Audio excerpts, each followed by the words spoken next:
Greetings, especially to you, my friend. Welcome again to the Watering Hole, die Watergat in Afrikaans, for those who don't know. I'm Peter Warren, and I invite you to spend some quality time with me now around the living waters of God's refreshing, life-changing words. Join me. Thank you for coming. Grab your coffee. I'll grab my cup of green tea. Now, on Sunday, we celebrate Pentecost 50. Pentecost was the launch of the church with the initial outpouring of the Holy Spirit in the upper room. Now, this is a most powerful subject in God's Word. And so, let's start with prayer. Let's invite the Holy Spirit to help us. Father, we thank you for the awesome opportunity of speaking about your truth. Teach us your ways. Teach us your truth. Holy Spirit, we acknowledge your deity, your personality, your power, your purposes. We invite you today. Please come and work in us. We open our hearts to you today. We lay aside all preconceived ideas insofar as they maybe do not line up with your word. We open our heart, Lord. Would you speak life to us today? Would you speak truth to us today that will set us free? Please have your way. In Jesus' name we pray. And thank you for what you're going to do today. Amen.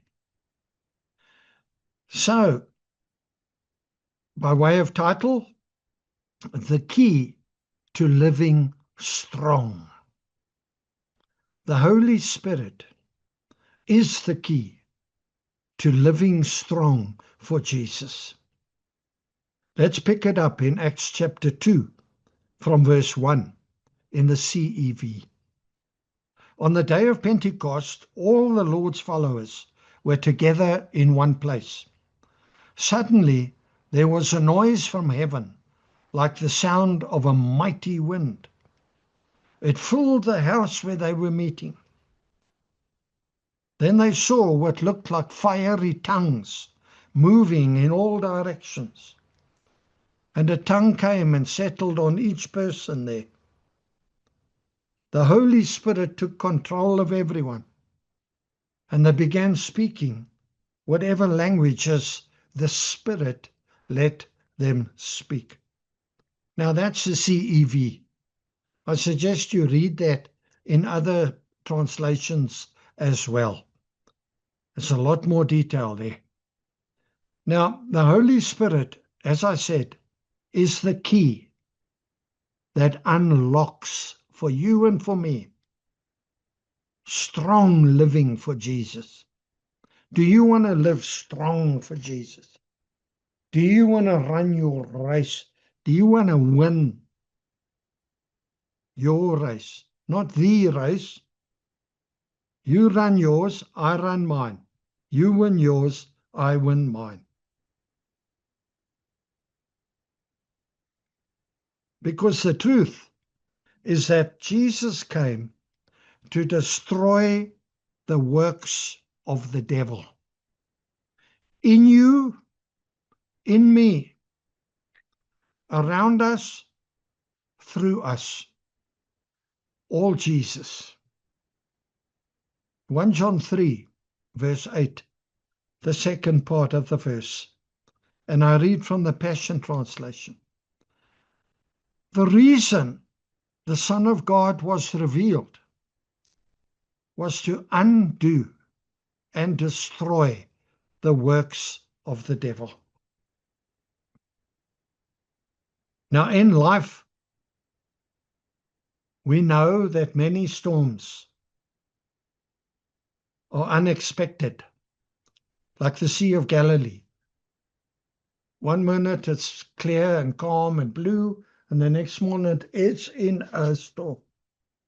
It's true. Many storms come unexpectedly. And you know, when they hit you, that's not the time to scratch around for strength. Jesus wants you living strong. And the Holy Spirit is your key. Matthew 3:11 in the ESV. John the Baptist says, He, Jesus, will baptize you with the Holy Spirit and fire.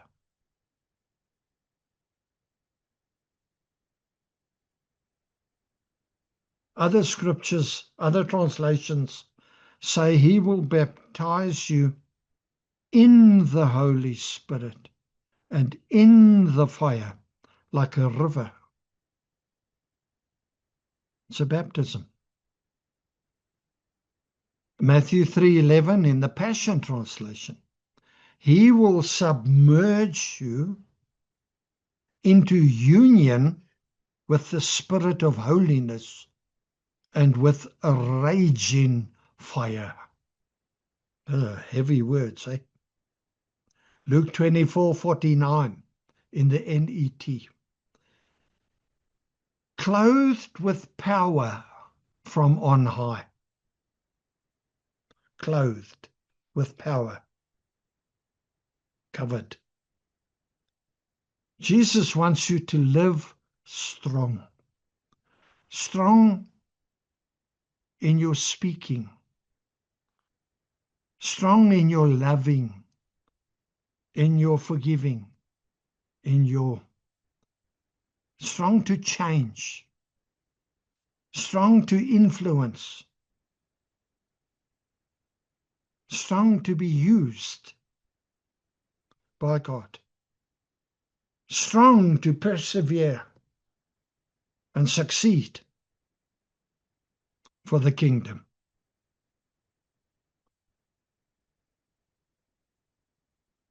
And the key to the Holy Spirit is relationship.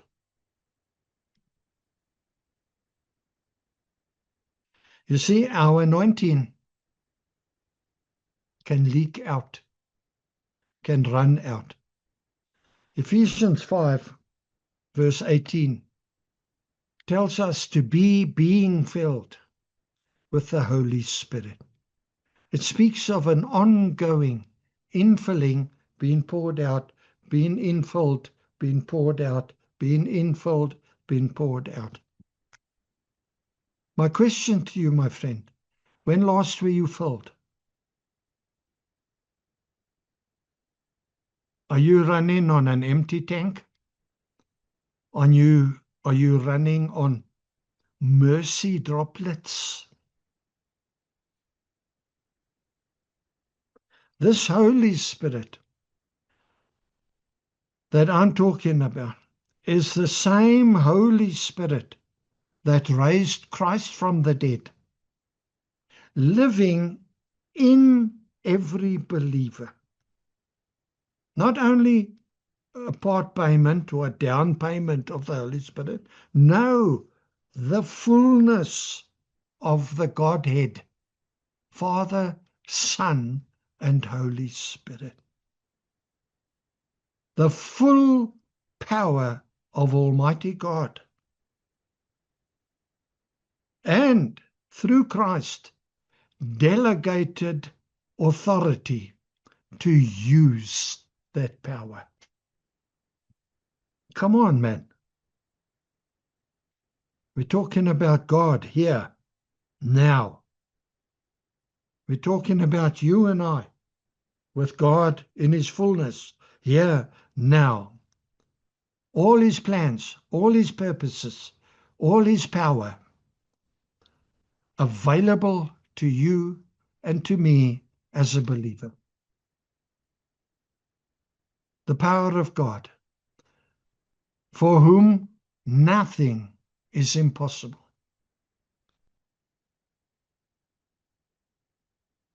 If you will only believe. Believe what? That for him all things are possible. Now that first Pentecost in Acts chapter 2, I know we've heard so many messages, but there's one or two different thoughts here maybe. The church was founded on Pentecost. Die kerk het sy ontstaan gehad daarso. And, surprise, surprise, it was a Pentecostal church, a Pinksterkerk. Holy Spirit filled. Even Mary, the mother of Jesus, who was in that upper room, also spoke in tongues. The Bible says they all spoke in tongues. Strange, but true. And yet, for many Christians, their relationship with the Holy Spirit is their most ignored relationship. I mean, those people, 120 in that upper room,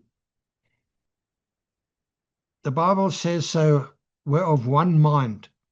They together, they were waiting and praying and wanting the infilling of the Holy Spirit, to be clothed with power from on high, like Jesus had promised.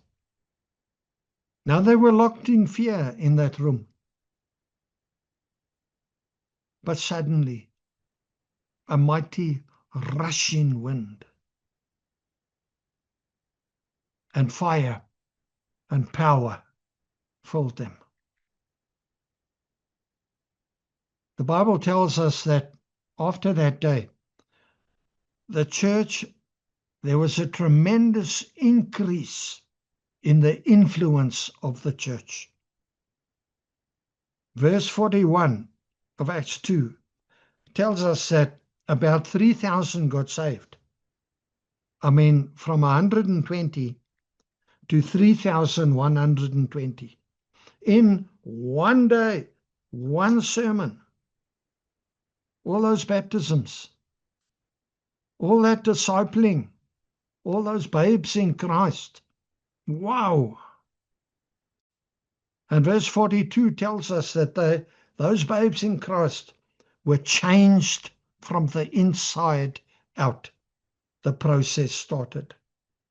Now here comes the next part, verse 43.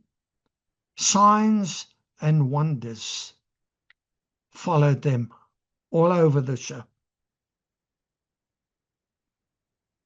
Now, my friend, if you want to see the Church of God arise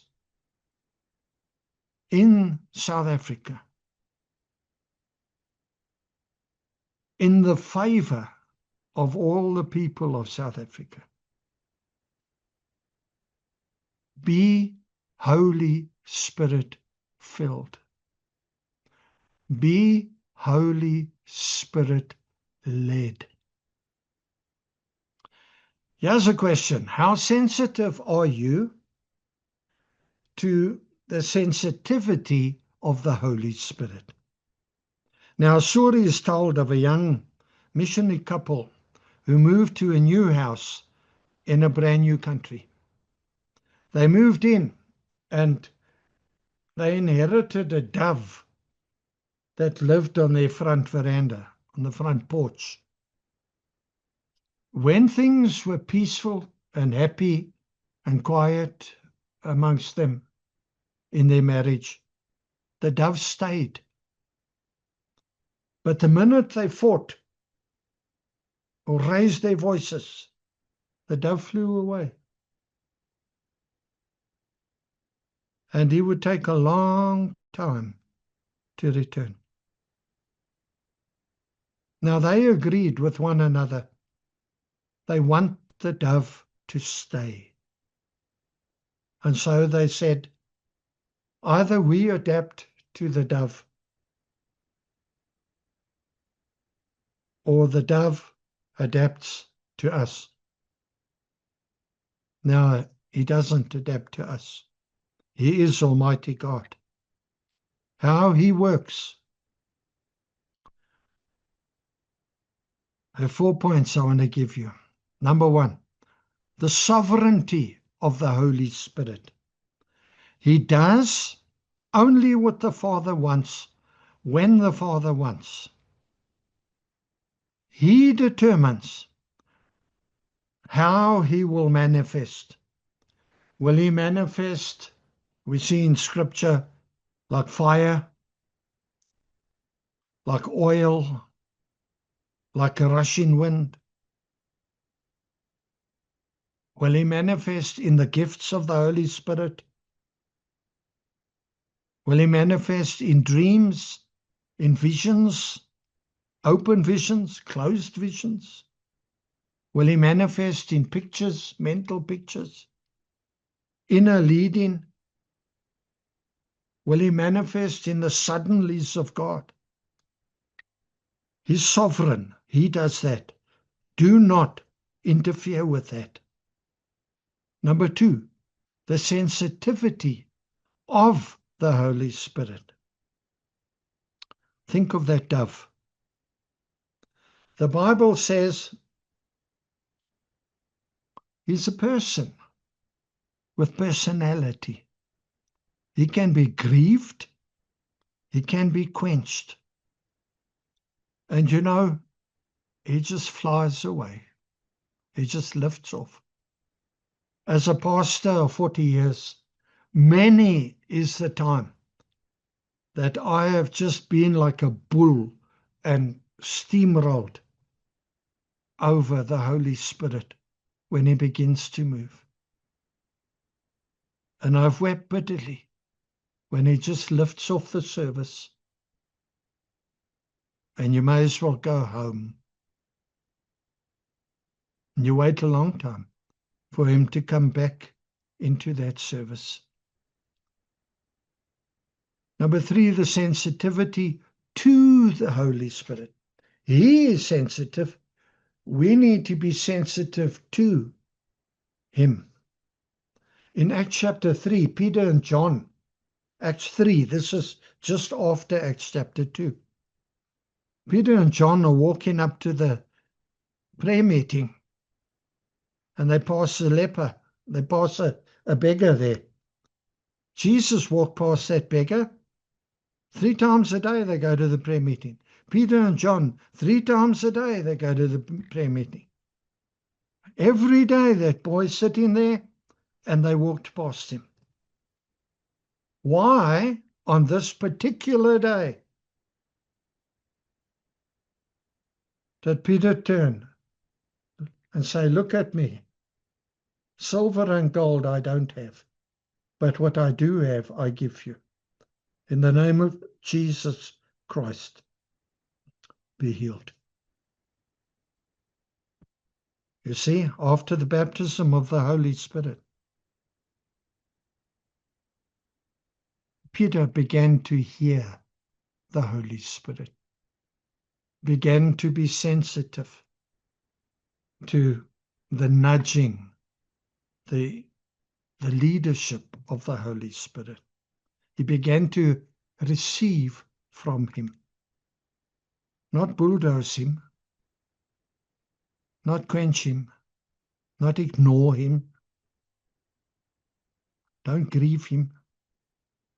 Number 4, the strategy of the Holy Spirit. His thoughts and ways are not ours. Prophetic actions may seem weird to the world, but to the Holy Spirit, it's fine. That's the way we do it. So, be being filled. Are you running on empty? Do you need the Holy Spirit fire and power in your words like Peter got? Do you need Holy Spirit guidance and leadership today? Do you want the Holy Spirit to enlarge your tent, your sphere of influence? Do you want the Holy Spirit to change you radically from the inside out? Do you want the Holy Spirit to give you a revelation of who God is and how great He really is? I close with this. We desperately need the Holy Spirit infilling and leading, especially in these crazy days, that we can experience the wonderful Holy Spirit changes in us, with us, through us, around us. It is in yielding, surrendering to the Holy Spirit that we begin to receive from Him. Join me in a prayer now. Join me, because I too need to be being filled on an ongoing basis. Let's just pray.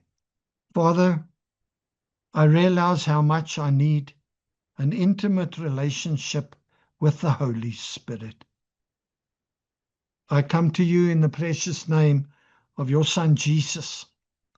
I ask that you would send your Holy Spirit upon me afresh, anew. Holy Spirit, please arise within me. Fill me to overflowing. Make me hungry and thirsty, desperate for you. Cause my life to be changed because of your wonderful working.